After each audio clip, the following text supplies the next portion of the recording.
Dans cet épisode 19, je vais vous parler de la fameuse masculinité toxique, qui est la masculinité qui maintient son privilège, celle que décrit par exemple Vince dans le titre MeToo.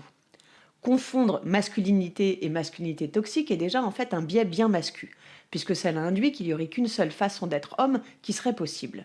L'homme véritable serait donc puissant, dominateur, calculateur, et pas un homme aimant, devenu un sous-homme, comme nous le dit par exemple Lionzon dans Best à culotte, il sait donner du love, mais il sait pas la ken. Il sait pas la ken 2 fois. L'homme véritable est donc un homme qui ne fait pas de sentiments ou sait en user quand ça l'arrange, comme certains peuvent se dire alliés, voire féministes, parce que c'est la tendance, sans prendre la mesure de ce que cela implique réellement afin d'obtenir l'attention des femmes. Ce refus de remettre en question le privilège masculin, les fameux mascus, s'articule à l'idée que la masculinité blanche serait supérieure aux autres, donc les masculinités non blanches.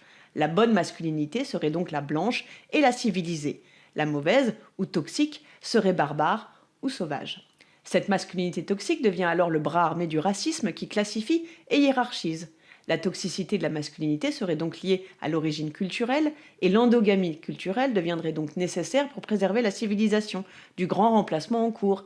Et de nouveau, on peut dire coucou au conspi. Et voilà comment cette notion, selon qui l'utilise, peut articuler à elle seule les dimensions faf, conspi et masculines.